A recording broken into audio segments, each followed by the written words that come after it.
Friedrich Adler watched the morning frost melt from the interior walls of his cabin, the stone mass behind him radiating steady warmth hours after the fire had died. Outside, his neighbor Joseph Bauer chopped frozen firewood in the pre-dawn darkness, keeping his third fire of the night alive.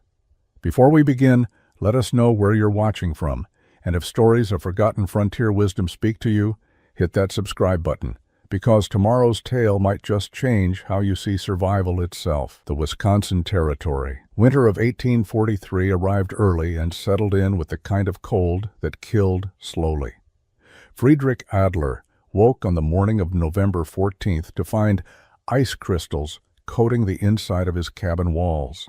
The fireplace he had stoked at midnight still held glowing coals, but the heat rose straight up the chimney and disappeared into the frozen darkness above. The cabin interior measured perhaps 40 degrees if he was generous with his estimate. He rose from his sleeping platform and immediately felt the shock of cold air against his skin. His breath formed clouds thick enough to obscure his vision. He added wood to the fire, watching flames leap up and provide momentary warmth to his hands and face. Within minutes, the immediate area near the fireplace became tolerable. The rest of the cabin remained bitterly cold. This was normal. This was what every settler in the territory experienced through 6 months of winter. You stayed near the fire, or you froze. You burned wood constantly, or you died. Simple mathematics governed survival. Friedrich pulled on his wool coat and boots without fully dressing. The morning routine required efficiency. Check the fire, add wood, boil water for coffee, eat something hot. Then tend to the animals before full daylight. Every movement calculated to minimize exposure to the cold that permeated everything more than 5 feet from the fireplace. His cabin shared a common wall with Joseph Bauer's. Structure. They had built together the previous spring, 2 German immigrants who had traveled west from Pennsylvania with dreams of land ownership and freedom from the crowded eastern settlements. The shared wall saved materials and provided a modest psychological comfort during the isolation of frontier life. Friedrich could hear Joseph moving in the adjacent cabin. The sound of wood being split penetrated the log walls. Joseph was already outside working despite the cold. Friedrich knew why. Joseph's wife Margaret had developed a cough 3 weeks earlier. The cough had worsened into something deeper, something that rattled in her chest when she breathed. Keeping the cabin warm enough for her comfort meant Joseph burned wood at twice the normal rate. Friedrich had spent the previous evening helping Joseph process firewood from their shared supply. They had cut and stacked 6 cords in September, believing it would be sufficient for both families through winter. Now, only 6 weeks. Into the cold season, they had consumed nearly 2 cords. At this rate, they would run out by February. The forest offered unlimited wood, but cutting and hauling in deep winter was brutal work that consumed calories they could barely afford to spend. Margaret's condition had deteriorated noticeably over the past week. She rarely left the sleeping platform. Joseph had moved it closer to the fireplace, but even there, the temperature fluctuated wildly based on fire intensity. Too close, and the radiant heat became unbearable. Too far, and the cold dominated. There was no comfortable middle distance. Friedrich prepared his coffee and ate cold cornbread left from the previous night's meal. Heating food required maintaining the fire at cooking temperature, which meant either waiting until enough coals accumulated or building the fire unnecessarily hot. Most mornings he ate cold food to conserve fuel. The cold snap intensified through December. Temperatures dropped to levels that made exposed skin dangerous within minutes. Friedrich and Joseph worked together to maintain their fireplaces, but the battle against winter felt increasingly futile. No matter how much wood they burned, the cabins never achieved real warmth. Margaret Bauer stopped eating on December 20th. Her breathing had become labored, each inhalation accompanied by a wet rattling sound that Friedrich could hear through the shared wall. Joseph burned wood frantically, keeping the fire roaring day and night. The cabin interior reached perhaps 55 degrees near the fireplace. Everywhere else remained brutally cold. Friedrich offered what help he could. He took over Joseph's outdoor work, tending both families' livestock, hauling water from the creek, processing firewood. Joseph stayed inside with Margaret, monitoring her condition, adjusting her position near the fire, trying desperately to keep her comfortable. On the evening of December 23rd, Friedrich heard Joseph calling through the wall. The sound was desperate, urgent. Friedrich grabbed his coat and went outside into the bitter darkness, circling around to Joseph's door. Inside, he found Margaret struggling to breathe. Her lips had taken on a bluish tint. Her skin felt simultaneously hot with fever and cold from insufficient ambient warmth. They kept the fire blazing through the night. Friedrich stayed with Joseph, feeding wood into the fireplace every 20 minutes, maintaining maximum heat output. It made no difference. The cabin could not hold warmth. The heat rose and escaped. The walls leaked cold air through countless gaps in the chinking. The single small window radiated cold like an open hole. Margaret died 2 hours before dawn. Her breathing simply stopped. Joseph held her hand and wept while Friedrich maintained the fire out of habit, unable to think of anything else to do. They buried her 2 days later on a hillside overlooking the frozen creek. The ground was too hard for proper digging. Friedrich and Joseph built a cairn of stones over her wrapped body, protection against animals until spring thaw would allow proper burial. Joseph spoke words in German that Friedrich barely heard over the wind. The cold made ceremony brief. Joseph moved through the following weeks like a man already dead. He performed necessary tasks mechanically, but showed no emotion, no engagement with life. Friedrich brought him food. Joseph ate without tasting. Friedrich helped maintain his fire. Joseph sat staring at flames without seeing them. In mid-January, Joseph made his decision. He would leave for Oregon Territory. His brother had settled there 2 years earlier. Joseph could not survive another winter in Wisconsin. The cold had killed his wife as surely as any disease. He would not give it another chance. Friedrich helped Joseph prepare for departure. They sorted supplies, determined what Joseph would take and what Friedrich would purchase from him. The transaction felt hollow. Joseph sold everything for a fraction of its value. He wanted only enough money to reach Oregon. On February 3, 1844, Joseph Bauer left Wisconsin Territory. Friedrich watched his friend disappear into the winter landscape, walking south toward the nearest town where he could arrange passage west. Friedrich returned to his cabin alone, knowing he had just witnessed what frontier cold did to families. Friedrich sat alone in his cabin that evening, the fire burning low, the cold pressing in from all sides. Joseph's departure had created a profound silence. For the first time since arriving in Wisconsin, Friedrich was completely isolated. The nearest other settler lived 3 miles away. In winter, that distance might as well have been 30. He added wood to the fire and pulled his sleeping furs closer to the hearth. The flames provided light and momentary warmth, but Friedrich knew from experience that by midnight the cabin would be freezing, despite the fire burning continuously. This was simply how things worked in America. Everyone accepted it. Except Friedrich remembered something different. His childhood in Bavaria had been poor, but not uncomfortable. His family had lived in a small house in a village near Munich. The house had been old, built by his great-grandfather, constructed of stone and timber in the traditional manner. Friedrich had been perhaps 7 years old when he first understood that his house was different from newer buildings in the village. The difference was the Kachelofen. The tiled stove that dominated the main room of their house stood nearly 8 feet tall, built of fired clay tiles decorated with green glaze. It was beautiful, but more importantly, it was warm. Friedrich's grandfather tended the stove, feeding it twice daily with wood. The fire burned hot and fast, then died down to coals, then went out completely. Yet the house remained warm for hours afterward. Friedrich had never questioned this as a child. Warmth was simply the natural state of indoors. Only as an adult, after immigrating to America and experiencing how settlers built their homes, did he realize how extraordinary his grandfather's stove had been. The Kachelofen worked through principles Friedrich had not understood as a boy. The stove was not a simple firebox with a chimney. It was a massive structure filled with winding passages that forced hot smoke through the clay tile mass before allowing it to escape. The tiles absorbed heat during the brief hot fire.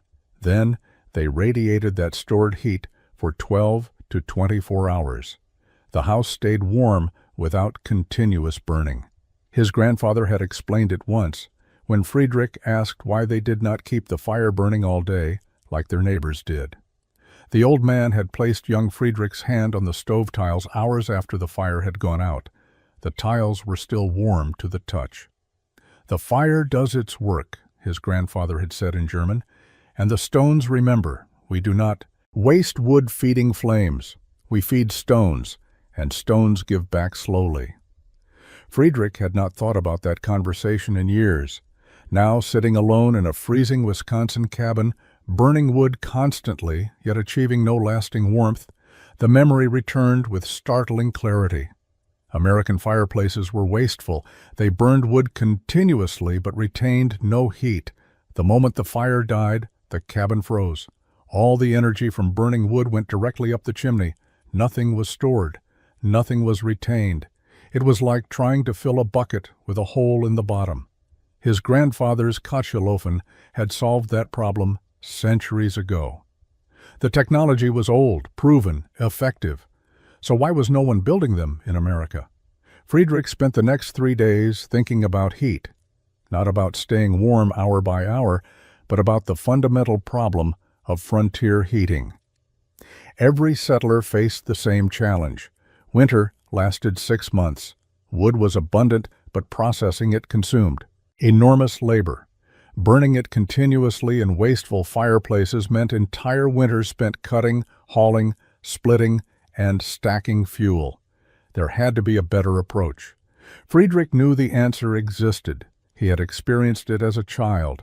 The question was whether he could recreate a Bavarian Kachelofen in a Wisconsin wilderness cabin using available materials and his own limited masonry knowledge. His grandfather had been a stonemason.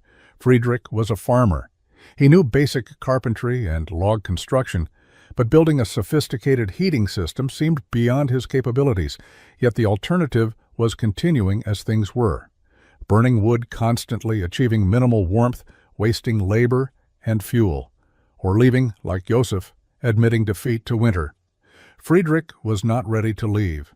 He had claimed this land legally, filed his papers, invested 2 years of work into clearing fields and building infrastructure. The soil was good. The location was defensible. Everything about the claim made sense except the inability to stay warm in winter. If he could solve the heating problem, everything else became manageable. He made his decision on February 7th. He would spend the remainder of winter planning and spring through fall building a proper heating stove. Not a fireplace, not a simple chimney. A real heat storage system modeled on his grandfather's Kachelofen, but adapted to frontier conditions and available materials. The decision meant committing his entire year to a project that might fail. It meant explaining to other settlers why he was not planting maximum acreage or pursuing other income opportunities. It meant accepting their judgment and probable mockery. Friedrich accepted all of this. Margareta Bauer had died from cold, inadequately addressed by standard construction. Joseph had been driven away by the same problem. Friedrich would not let winter defeat him. If German engineering had solved this problem 2 centuries ago, he could solve it again. Here, he began by examining his current fireplace critically. The design was typical for American frontier construction. A firebox built of stacked stones held together with mud mortar. A simple chimney rising through the roof. No heat retention, no efficiency. just open combustion with smoke evacuation. Friedrich started sketching plans in charcoal on flat pieces of bark. He drew from memory what he could recall of his grandfather's stove.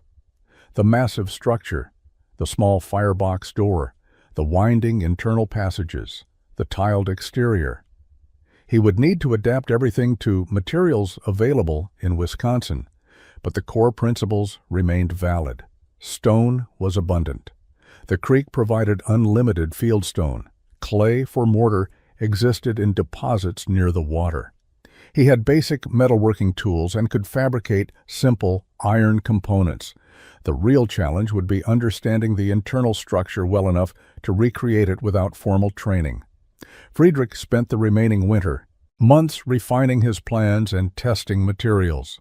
He mixed different clay and sand ratios to find mortar that would withstand high heat. He experimented with stone types to identify which retained heat longest. Spring arrived late in 1844. The ice on the creek broke up in early April, and Friedrich began his work immediately. While other settlers plowed fields and planted crops, Friedrich walked the creek bed selecting stones. He was not gathering casually. Each stone was examined for specific properties: density, shape, heat retention capability, and whether it could be worked into the structure he envisioned. He wanted stones that were relatively uniform in size, dense enough to hold heat for extended periods, and shaped to allow tight fitting with minimal gaps. River stones polished smooth by water flow were rejected. He needed stones with flat sides that could be mortared together into stable walls. Fieldstone, scattered across his property, became his primary source. Other settlers noticed his activity. A neighbor named Ernst Fischer stopped by in late April to ask what Friedrich was doing with the growing pile of stones near his cabin. Friedrich explained he was planning to build a heating system different from standard fireplaces. Ernst looked skeptical but said nothing directly critical. The conversation ended with Ernst wishing him luck in a tone that suggested he thought Friedrich was wasting time. By mid-May, Friedrich had accumulated approximately 2 tons of selected stone. The pile dominated the area in front of his cabin. He had also dug clay from the creek bank and was testing mortar mixtures. The process was methodical and slow. He mixed clay with sand in different ratios, formed small test pieces, and observed how they hardened and whether they cracked as they dried. The best mixture used 3 parts sand to 2 parts clay with a small amount of lime added for binding strength. The lime was expensive, purchased from a trader, passing through the territory. Friedrich invested money he could barely afford, but proper mortar was essential. His grandfather had taught him that good masonry started with good mortar. Stones could be replaced. Poor mortar meant eventual structural failure. Through June and July, Friedrich continued stockpiling materials while maintaining minimal agricultural work. He planted a small garden for food, but ignored the larger fields Joseph had helped him clear. Other settlers noticed. Ludwig Krauss visited in early July and asked directly why Friedrich was not farming properly. Friedrich explained again about the heating system. Ludwig laughed, not unkindly but clearly amused. "You will build a stove all summer instead of growing food? This is foolish, Friedrich. Winter takes care of itself if you have enough firewood." Friedrich did not argue. He simply continued working. Arguments were pointless. The proof would come when winter arrived and his cabin stayed warm while others froze despite burning wood constantly. By late July, he had everything needed to begin actual construction: 2 tons of selected stone, 4 barrels of prepared mortar mixture, sand and clay reserves for additional mortar, basic iron components including hinges, and a firebox door frame, and detailed plans drawn on scraped deerskin that would not deteriorate with handling. The mockery had begun quietly, but Friedrich knew it would intensify once he started building. Settlers would see the massive structure taking shape inside his cabin and would question his sanity directly. He prepared himself mentally for what was coming. Friedrich began construction on August 1, 1844. He started by clearing the interior space where the heating system would stand. His existing fireplace was dismantled carefully, the stones salvaged for reuse. The location he chose was not against a wall as standard fireplaces were built, but in the center of the cabin. This placement would allow heat to radiate in all directions, warming the entire interior rather than losing energy through an exterior wall. The decision to build in the center of his living space was radical. It meant the massive structure would dominate the cabin, consuming floor space and creating an obstacle in the middle of the room. Most settlers would have rejected this approach immediately. Friedrich understood the physics. Placing the heat source centrally with no exterior walls nearby meant maximum efficiency. Every surface of the heating system would radiate warmth into the living space. Within days of starting construction, visitors arrived. Anton Weber came by on August 4th and stood in Friedrich's doorway staring at the foundation taking shape. The foundation was larger than expected, nearly 6 feet by 4 feet, designed to support the massive weight that would rise above it. Anton asked questions. How tall would this structure be? How much would it weigh? What was Friedrich thinking, putting such weight on? A wooden cabin floor, Friedrich explained patiently. The weight would distribute across multiple floor joists. The foundation itself rested on stones extending below the floor level to solid earth. The structure was engineered to be safe. Anton shook his head and left without further comment, but Friedrich could see the doubt clearly. The mockery became explicit when Ernst Fischer and Ludwig Krauss arrived together on August 10th. They watched Friedrich mortaring stones for perhaps 20 minutes. Then Ernst spoke directly. "Friedrich, this is madness. You are building a stone tower inside your cabin. For what? To heat one room? A simple fireplace does the same job in 2 days of work. You have spent 2 weeks already on a foundation." Ludwig added his own observation. "The weight alone will collapse your floor by winter, and if it does not collapse, you will have a giant stone pile in the middle of your home, blocking movement and serving no purpose. A normal fireplace would not serve." Better. Friedrich tried explaining the concept of thermal mass heat storage. He described how the stone would absorb heat from a short, hot fire and radiate it for hours afterward. He mentioned his grandfather's Kachelofen in Bavaria, and how effectively it had heated their home with minimal wood consumption. Ernst and Ludwig exchanged glances. Ernst spoke carefully, as if addressing a confused child. "Friedrich, we are not in Bavaria. We are in Wisconsin. Americans build fireplaces because they work. You are wasting your summer building something that will fail, and you will have no crops and no food because you spent all your time on this foolishness." After they left, Friedrich continued working. Their words stung because they contained partial truth. He was gambling his entire year on an untested project. If the heating system failed, he would face winter with inadequate food supplies and no improvement in his situation. But he had committed to this path. Turning back now meant accepting that he could not solve problems his grandfather had solved generations ago. The foundation required 3 weeks of intensive work. Friedrich excavated 12 inches below the cabin floor level, removing dirt until he reached harder packed earth. Into this excavation he placed large flat stones as a base layer, selecting the largest and most stable rocks from his collected supply. These foundation stones were fitted together as tightly as possible, with mortar filling gaps and creating a level surface. Above the base layer, he built up courses of stone using his prepared mortar. Each stone was positioned carefully, checked for level, and secured with generous amounts of mortar between joints. The foundation rose until it reached floor level, creating a solid platform that distributed the enormous weight of the heating system across a wide area and down to the earth below the cabin floor. The engineering was critical. Friedrich estimated the completed heating system would weigh between 2,000 and 3,000 pounds. His cabin floor consisted of split log planks resting on joists spaced approximately 18 inches apart.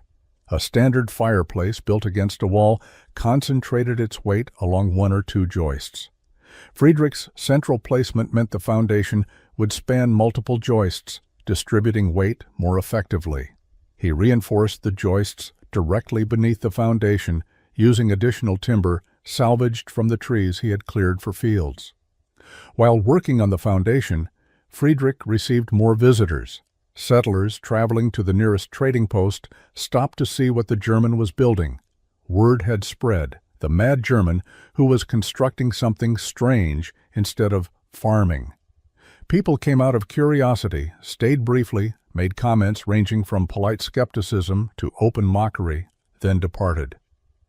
One visitor, a Norwegian settler named Oscar Peterson, examined the foundation with professional interest. Oscar had worked as a mason in Norway before immigrating. He asked detailed questions about mortar composition, stone selection, and weight distribution. Friedrich answered honestly, explaining his limited masonry knowledge and reliance on childhood memories of his grandfather's work. Oscar offered a blunt assessment. "Your foundation is good, better than I expected from a farmer, but you understand you are attempting something very difficult? A Kochelofen requires precise internal structure. If you build the flue passages incorrectly, smoke will enter your cabin, or the system will not draw properly and the fire will not burn. You are taking a large risk." Friedrich acknowledged the risk but explained his reasoning. Oscar nodded, understanding the motivation, even if he doubted the execution. Before leaving, Oscar gave Friedrich one piece of advice. When you build the internal passages, make them wide enough for good draw, but not so wide that hot gases escape too quickly. The smoke must travel through the stone mass slowly to transfer heat. This balance is everything. The advice proved valuable. Friedrich modified his plans based on Oscar's guidance, adjusting the internal passage dimensions in his drawings. The foundation was completed by August 22nd. 3 weeks of work had produced a stable platform ready to support the massive structure that would rise above it. Friedrich stood back and examined his work. Building the primary firebox required precision Friedrich had never attempted before. This was the heart of the entire system, where wood would burn at extremely high temperatures. The stones forming the firebox interior needed to withstand intense heat without cracking, and the mortar between them had to remain stable under thermal stress that would destroy ordinary materials. Friedrich selected his densest stones for the firebox walls. He tested each stone by heating it in his temporary outdoor fire and then observing whether cracks appeared as it cooled. Stones that showed any weakness were rejected. Only perfectly sound stones with no visible flaws or fissures were used in the firebox construction. The firebox chamber measured 18 inches wide, 24 inches deep, and 16 inches tall. These dimensions were based on his calculations of how much wood he would need to burn for effective heating. Too small, and the fire would not generate sufficient heat to warm the stone mass. Too large, and he would waste fuel heating excess space. The front opening of the firebox required an iron door frame. Friedrich had purchased a pre-made frame from a blacksmith in the nearest town, paying a price that consumed most of his remaining cash. The frame was heavy cast iron with mounting flanges that would be embedded in the stone walls. A hinged door would seal the opening, controlling airflow and preventing sparks from escaping into the cabin. Installing the door frame was the most difficult task Friedrich had attempted. The frame had to be positioned perfectly level and plumb, embedded in the surrounding stonework as construction progressed. He built up the firebox walls one course at a time, gradually surrounding the frame with mortared stone. The mortar had to fill every gap between iron and stone, creating an airtight seal that would prevent smoke leakage. Ernst Fischer visited again on September 3rd while Friedrich was working on the firebox. Ernst watched silently for several minutes before speaking. "You have been working 2 months now. Your fields are overgrown. You have no crops planted. Winter will come, and you will starve next to your stone pile, which may or may not produce heat." Friedrich paused his work and looked at Ernst directly. "I planted enough garden vegetables to survive winter. I have flour and salt meat stored. I will not starve.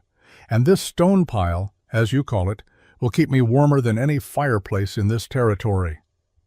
Ernst shook his head, but said nothing more. After he left, Friedrich returned to his work. The mockery no longer affected him. He had committed fully to this project and would see it through, regardless of others' opinions. The firebox was completed by September 8th. Friedrich built a small test fire inside to cure the mortar and check for smoke leaks. The mortar smoked slightly as moisture evaporated, but no cracks appeared and no gaps allowed smoke to escape. The test was successful. Above the primary firebox, Friedrich began constructing the labyrinth of passages that would define the system's effectiveness. This was where his grandfather's design became critical and where Friedrich's limited knowledge became most apparent. The internal passage system was where thermal efficiency would be won or lost. Friedrich's design called for hot gases from the firebox to rise into a chamber directly above the combustion zone, then be forced to travel horizontally through narrow passages embedded in the stone mass before finally reaching the chimney exit. This winding path would maximize contact between hot gases and stone surfaces, transferring heat into the thermal mass that would radiate warmth for hours. Building passages inside a solid stone structure presented unique challenges. Friedrich had to create hollow channels while simultaneously building stable walls around them. His method involved using temporary wooden forms that would define the passage shapes while he built stone walls around them. Once the mortar cured, he would remove the wooden forms, leaving hollow passages behind. He cut boards to create form pieces that would fit together inside the structure. These forms had to be strong enough to support stone weight during construction, but removable afterward. Friedrich used straight pine boards, carefully measured and fitted.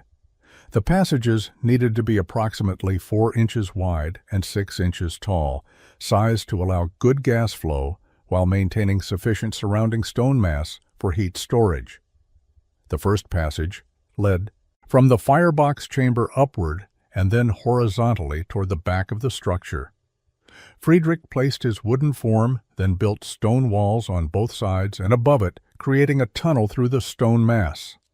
The work was tedious and required constant attention to maintaining proper spacing and ensuring mortar filled all gaps between stones. After the first passage was built and the mortar had set for 24 hours, Friedrich carefully removed the wooden form. The passage remained intact, a hollow channel through solid stone. He examined the interior surface with a candle, checking for loose stones or mortar that might obstruct gas flow. Everything appeared solid. He continued building additional passages, creating a maze inside the stone structure. The second passage connected to the first and led horizontally across the width of the structure. A third passage led upward again toward what would eventually be the secondary chamber. Each connection between passages required careful attention to ensure smooth transitions without sharp angles that might restrict flow or create turbulence. Ludwig Krauss visited on September 15th and asked to see inside the structure. Friedrich explained the passage system, describing how hot gases would travel through the stone mass. Ludwig stared at the openings, clearly confused by what he was seeing. "This looks like a pile of rocks with holes in it. How will smoke know where to go? It will fill your cabin." Friedrich explained the principle of draft, how hot gases naturally rise and create suction that pulls fresh air into the firebox. The passages would channel this flow through the predetermined path. Ludwig remained skeptical, but admitted he did not understand masonry or heating systems well enough to judge properly. By September 22nd, Friedrich had completed the internal passage labyrinth. The system contained approximately 20 feet of passage length winding through the stone mass, creating maximum surface area contact between hot gases and heat-retaining stone. Above the labyrinth of passages, Friedrich constructed the secondary chamber that would serve as a baking oven. This was a refinement beyond basic heating, an additional function that would use waste heat from the primary firebox.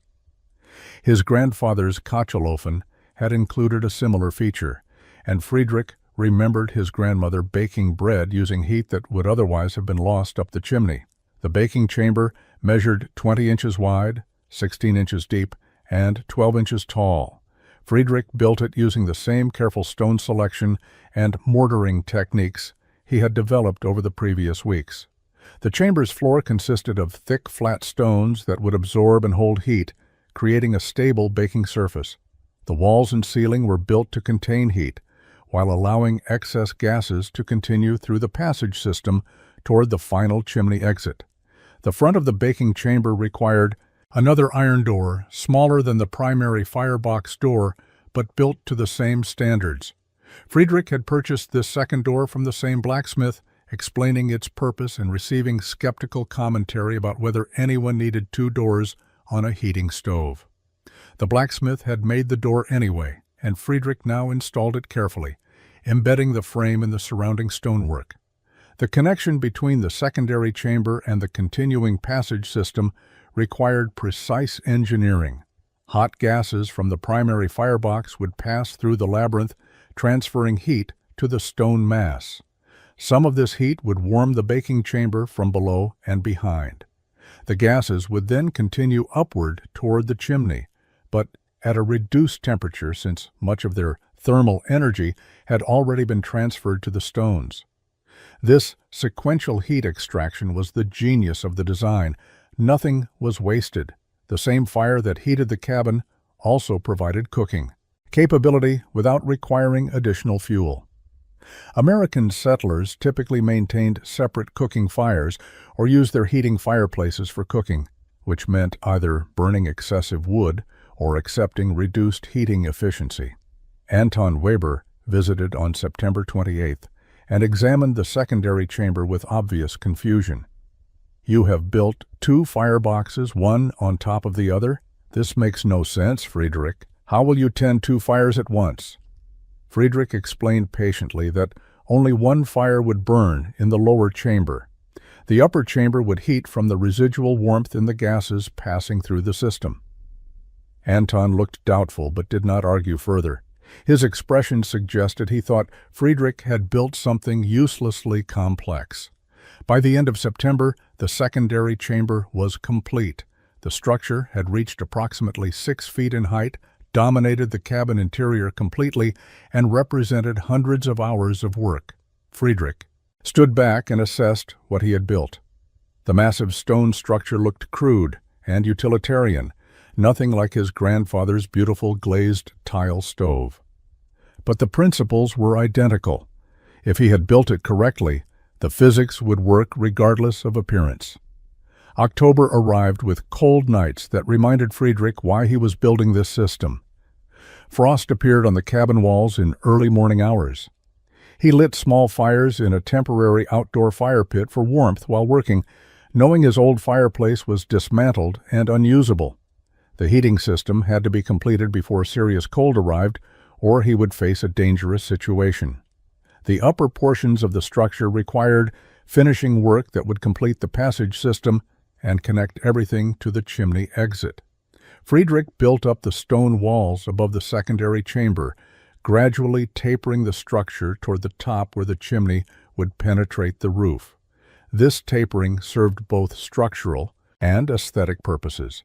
It reduced weight at the highest point and created a more stable, pyramid-like form. The final passage connections were built into these upper courses. Hot gases exiting the secondary chamber area would make one last horizontal traverse through stone mass before finally reaching the vertical chimney channel. This final passage added perhaps 6 more feet of contact length between gases and stone, extracting the last available heat before allowing exhaust to escape. The chimney itself was built as a vertical channel through the center of the upper structure. Friedrich used smaller stones to create a flue approximately 8 inches in diameter, large enough for good draft, but small enough to maintain some restriction that would prevent gases from escaping too rapidly. The chimney rose through the cabin roof, requiring careful flashing work to prevent rain leaks around the penetration. By mid-October, Friedrich was working on the final courses of stone. The structure had reached 7 feet in height, its mass dominating the cabin so completely that Friedrich had to navigate around it constantly. Visitors who saw the completed form were universally shocked by its size. Ernst Fischer came by on October 12th and simply stared without speaking for several minutes before leaving. No words were necessary. His expression communicated everything he thought about Friedrich's project. The final stones were set on October 18th. Friedrich stepped back and examined the completed structure with exhausted satisfaction. 4 months of work had produced something unprecedented in the Wisconsin territory. The heating system weighed approximately 2,500 pounds, stood 7 feet tall, and incorporated engineering principles that none of his neighbors understood or appreciated. But doubts crept into Friedrich's mind as he looked at what he had built. The structure appeared solid and well constructed, but he had never built anything like this before. His grandfather had possessed decades of masonry experience. Friedrich had taught himself through trial and error. What if the passage dimensions were wrong? What if the draft proved insufficient? What if smoke leaked into the cabin instead of drawing up the chimney? He had gambled an entire year on theoretical knowledge and childhood memories. The test would come soon. Winter was approaching rapidly. Within weeks, he would light the first fire and discover whether 4 months of work had produced a revolutionary heating system or an expensive pile of useless stone blocking the middle of his cabin. Friedrich spent 3 days inspecting every aspect of the completed heating system before attempting to light the inaugural fire. He examined the firebox interior with a candle, checking for loose stones or mortar that might have cracked during curing. He looked up through the chimney channel to verify clear passage to the roof exit. He tested the door seals, ensuring both the primary firebox door and secondary chamber door closed tightly without gaps that would leak smoke. On October 22, 1844, Friedrich prepared to test his creation. He gathered small kindling and dry wood, building a modest first fire that would cure any remaining moisture in the mortar without thermal shocking the stones. The weather was cold enough that he needed heat, but not so severe that failure would be immediately dangerous. He opened the primary firebox door and arranged kindling on the floor of the combustion chamber. He struck sparks with flint and steel, igniting dry grass tinder that caught quickly. Small flames grew, consuming the kindling. Friedrich added slightly larger pieces of wood, building the fire gradually. Smoke rose from the flames and disappeared upward into the passage system above.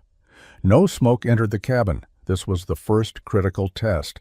If the passage system was poorly designed, or if the chimney draft was insufficient, smoke would spill out of the firebox into the living space. Friedrich watched carefully, looking for any wisps of smoke escaping around the doorframe or leaking from mortar joints. Nothing appeared. The draft was pulling smoke upward successfully.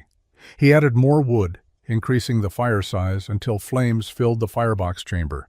The fire burned hot and clean. Friedrich could feel heat radiating from the open door. But he closed the door after 15 minutes, engaging the latch that sealed the firebox. Heat continued building inside the stone structure. He could hear the fire roaring behind the iron door, consuming wood rapidly. After 2 hours of burning, Friedrich let the fire die naturally. He had added no wood for the final 30 minutes, allowing the fuel to burn down to coals and then ash. The roaring sound diminished and eventually stopped. Silence filled the cabin except for the faint ticking of cooling metal in the doorframe. Now came the real test. Would the stone mass retain the heat and radiate it slowly, or would the cabin cool immediately as with a standard fireplace? Friedrich waited. An hour passed. The cabin remained warm. He placed his hand on the stone surface near the primary firebox.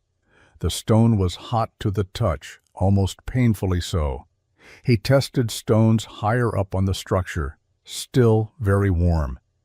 Even near the top of the system, the stones retained noticeable heat. 3 hours after the fire had died completely, the cabin was still comfortably warm. Friedrich estimated the interior temperature at approximately 60 degrees, far warmer than his old fireplace had ever maintained without continuous burning. The stones continued radiating heat steadily, drawing from the enormous thermal energy stored in 2,500 pounds of heated mass. November brought the first serious cold to the Wisconsin Territory. Temperatures dropped below freezing at night and stayed near freezing during daylight hours. Friedrich settled into a routine with his heating system that felt almost miraculous compared to his previous winter experience. He lit fires twice daily, once in early morning and once in early evening. Each fire burned for approximately 2 hours with relatively small amounts of wood. The stone mass absorbed the heat and radiated it continuously for the next 10 to 12 hours. The cabin maintained steady warmth. Friedrich woke in the morning to interior temperatures around 55 degrees, comfortable enough that he did not need to dress immediately in all his winter clothing. After lighting the morning fire and letting it burn through breakfast, the cabin would warm to 65 degrees or higher. This warmth persisted through the day with gradual cooling. The evening fire restored heat for nighttime comfort. The wood consumption was dramatically lower than the previous winter. Friedrich estimated he was burning 1/4 the amount of wood Joseph and he had burned together the year before. The efficiency came from 2 sources. First, the heat storage meant he did not need continuous burning. Second, the high-temperature fires extracted maximum energy from the wood before gases escaped up the chimney. The secondary baking chamber proved equally valuable. Friedrich baked bread twice weekly using residual heat from his morning fires. The chamber maintained consistent temperatures perfect for baking without requiring dedicated cooking fires. He could also warm food in the chamber, turning the heating system into a complete household heating and cooking solution. His neighbors began noticing something unusual by mid-November. Friedrich's chimney produced smoke only twice daily for brief periods. Other cabins showed smoke constantly from dawn until late evening. Ludwig Krauss stopped by on November 18th and asked directly why Friedrich was not keeping his fire burning. Friedrich invited him inside. The cabin was warm, comfortably, noticeably warm despite no fire currently burning. Ludwig touched the stone structure and felt the heat radiating from its surface. His expression showed confusion and grudging respect. "How is this possible? My cabin is freezing unless I burn wood constantly. You have no fire, yet your cabin is warmer than mine ever gets." Friedrich explained the thermal mass principle. The stones absorbed heat from short, hot fires and released it slowly over many hours. Ludwig listened carefully but struggled to understand how this could work when everything he knew about heating required continuous burning. Word spread slowly through the scattered settlement. Friedrich had built something that actually worked, something that defied common understanding of how frontier heating functioned. The mockery began shifting toward curiosity. Settlers who had laughed at his stone pile now asked questions about how it was built. Ernst Fischer visited in early December. He did not apologize for his earlier criticism, but he asked whether Friedrich would be willing to help him build a similar system. Friedrich agreed immediately.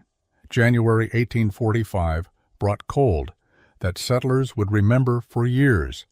The temperature dropped to 20 below zero and stayed there for 6 consecutive days. Wind tore through the territory with relentless force, finding every gap in cabin walls, every weakness in construction. Frontier families burned wood desperately, keeping fires roaring day and night, yet their cabins barely maintained temperatures above freezing.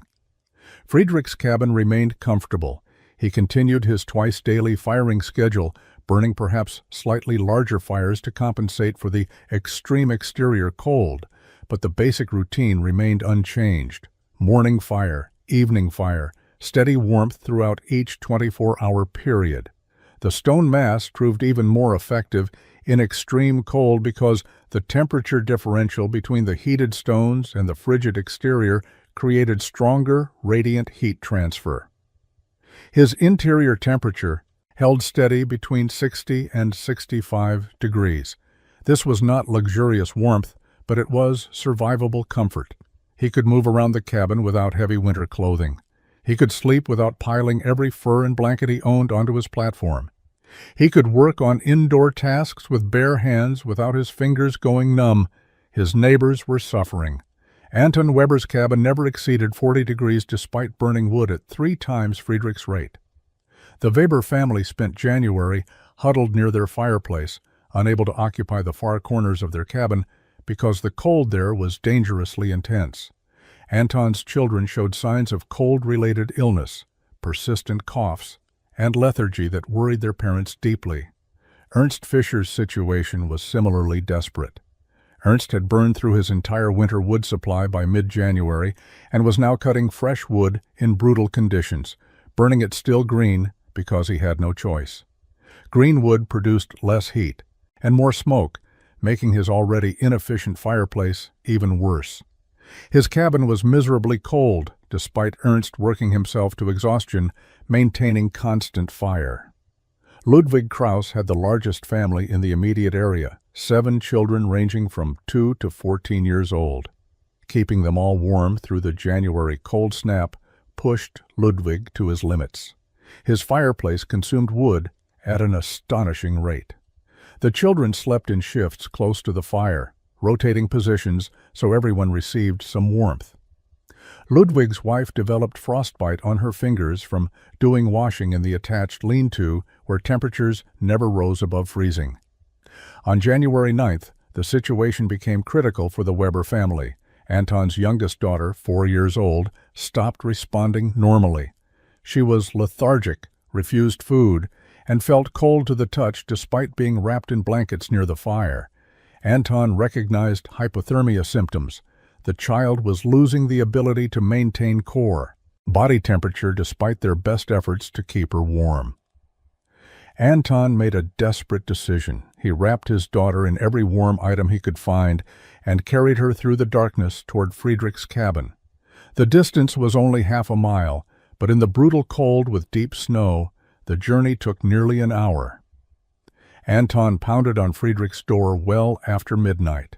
Friedrich woke to frantic pounding and opened his door to find Anton Weber holding his daughter, both of them covered in snow and ice. Anton's face showed terror and exhaustion. The child in his arms was barely conscious, her skin pale and cold. Friedrich pulled them inside immediately, closing the door against the wind that tried to force its way into the cabin. The warmth hit them like a physical force. After the brutal exterior cold, stepping into Friedrich's 60-degree cabin felt like entering a furnace room. Anton stumbled toward the stone heating system, drawn instinctively to its warmth. Friedrich helped him settle near the base of the structure where radiant heat was strongest.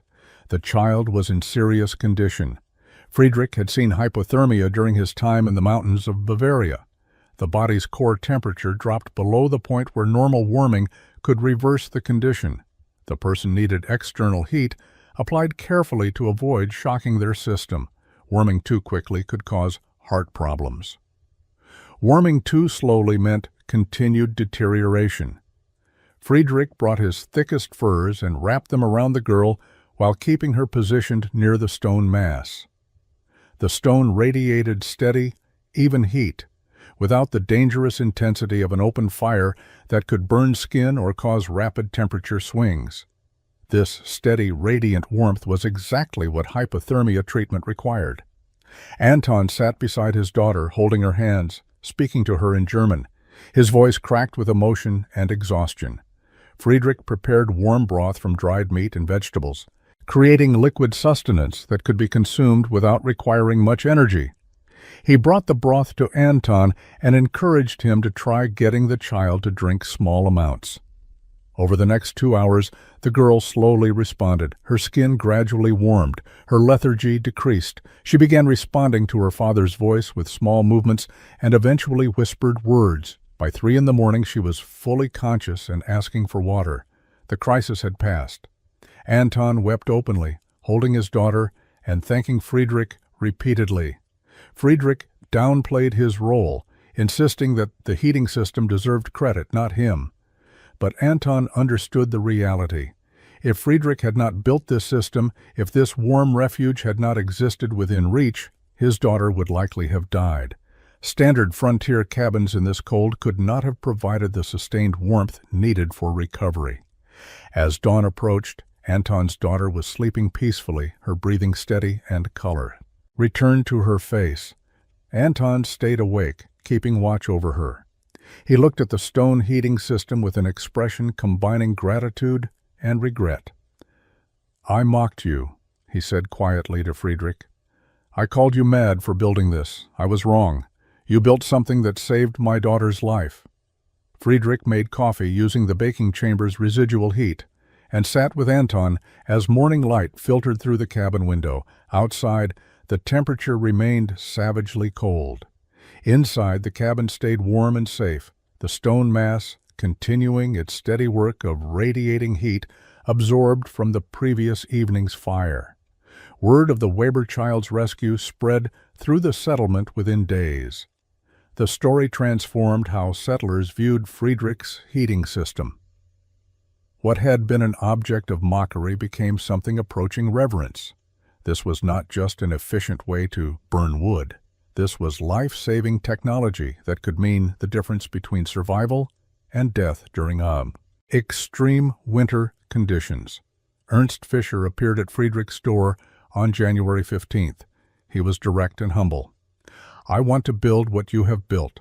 I need you to teach me. I will pay you whatever I can afford or work for you in trade. My family cannot survive another winter with our current fireplace." Friedrich agreed immediately and asked for no payment. The knowledge was not his to sell. His grandfather had taught him freely. He would pass it forward the same way.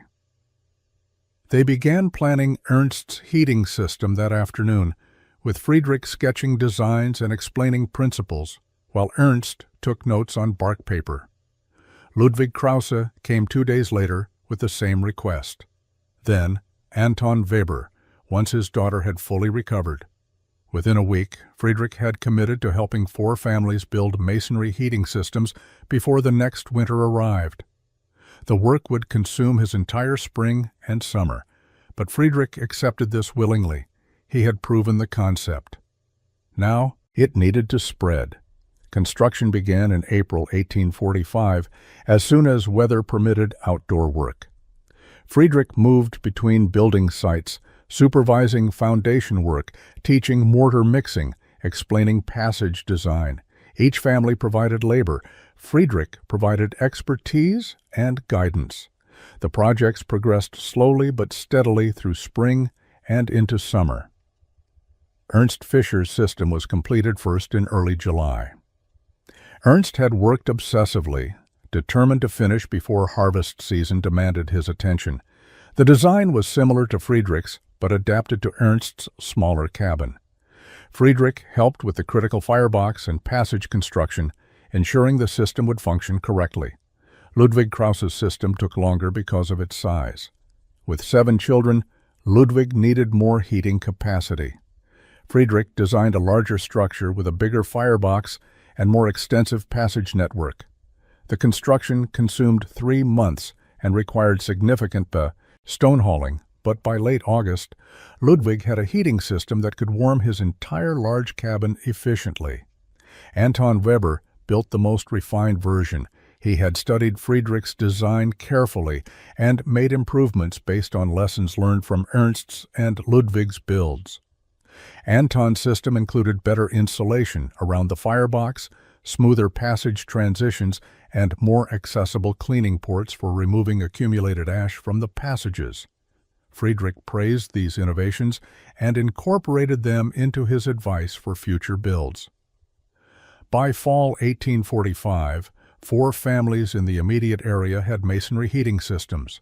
The contrast with previous winters would be dramatic. These families would remain comfortable while their neighbors struggled with inadequate fireplaces. The technology was proving itself repeatedly, building a track record that would drive further adoption in coming years. The winter of 1845 through 1846 provided definitive proof of the masonry heating system's superiority. Friedrich and the 4 families who had built similar systems stayed warm throughout the coldest months, while burning a fraction of the wood their neighbors consumed. The temperature differential was measurable and obvious to anyone who visited these cabins compared to standard frontier homes. By spring 1846, requests for construction assistance overwhelmed Friedrich. Settlers from throughout the territory heard about the Germans' heating system and wanted their own versions. Friedrich could not possibly help everyone, so he began training others to build the systems independently.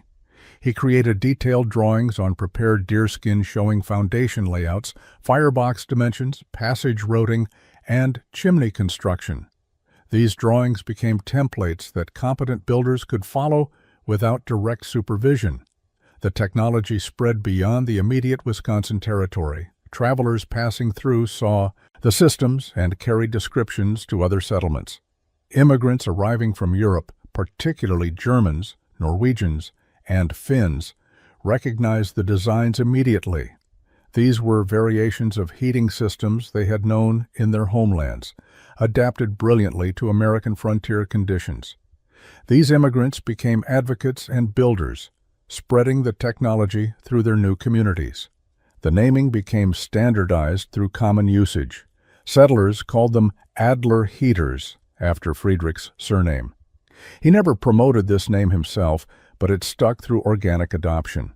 When someone asked about the efficient heating systems appearing in frontier cabins, the answer was usually, "That's an Adler heater," or "built Adler style." The name became shorthand for quality construction and heating efficiency. Not everyone adopted the technology. Some settlers remained committed to traditional fireplaces, viewing the masonry systems as too complex, too expensive in terms of labor and materials, or simply unnecessary for their situations. Friedrich never pushed anyone to build these systems. He answered questions when asked and helped those who requested assistance, but he respected that different families had different needs and capabilities. The broader impact extended beyond individual comfort.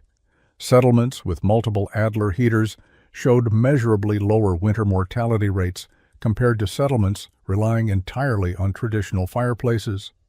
Fewer children died from cold-related illnesses.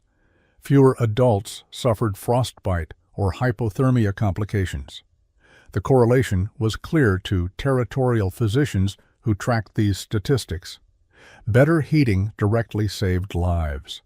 By 1850, masonry heating systems based on Friedrich's design existed throughout Wisconsin, Minnesota, and the Dakota territories. The exact designs varied based on local materials and builder expertise, but the core principles remained consistent. Thermal mass heat storage, extended flue passages for maximum heat extraction, central placement for optimal heat distribution, and multi-function design combining heating and cooking capabilities. Friedrich's innovation had spread through the simple mechanism of solving real problems effectively. Frontier families desperately needed better heating. Friedrich provided a proven solution. The technology propagated naturally through this fundamental dynamic of human need, meeting practical innovation. Friedrich Adler continued trapping and farming in Wisconsin territory through the 1850s. He never achieved wealth or fame beyond his local reputation as the man who had revolutionized frontier heating. He lived quietly, helping neighbors when asked, building additional heating systems for families who needed assistance, and maintaining his own homestead with modest success. In 1857, at age 45, Friedrich married a widow named Anna Schultz, who had arrived from Pennsylvania with her 2 children. Anna had heard about Friedrich through the scattered German immigrant community. She was practical, resourceful, and appreciated the warm cabin Friedrich offered. Their marriage was companionable rather than passionate, 2 middle-aged people finding mutual benefit in partnership. They had 1 child together, a daughter, born in 1859.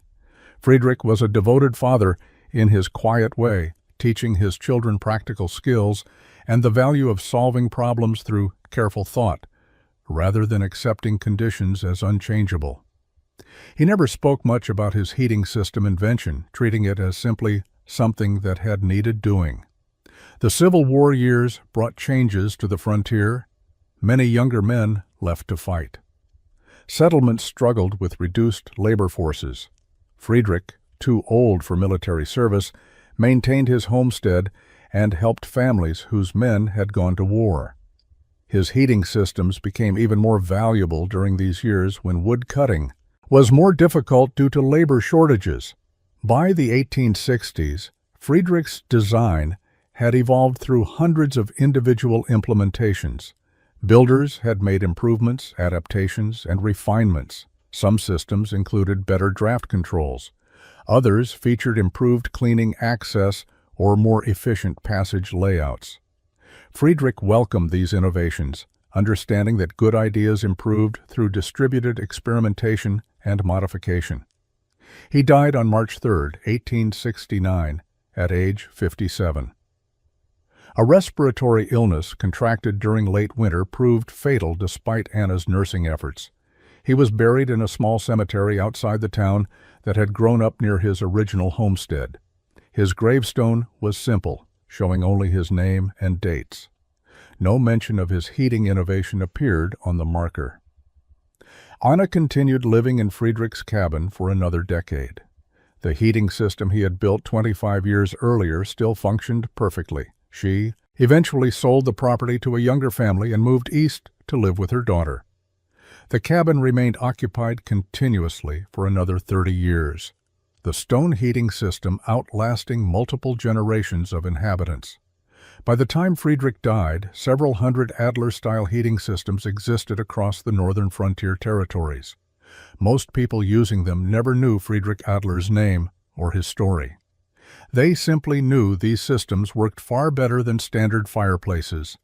The innovation had become separated from its inventor, absorbed into frontier building practices as an anonymous improvement that enhanced survival and comfort for countless families. Friedrich Adler had solved one of the frontier's deadliest problems not through heroism or adventure, but through applying old-world engineering knowledge to new-world conditions with careful thought, persistent effort, and willingness to endure mockery until results proved him correct. His legacy was not carved in stone monuments, but built into the stones of cabins scattered across territories where winter could kill and where staying warm meant staying alive.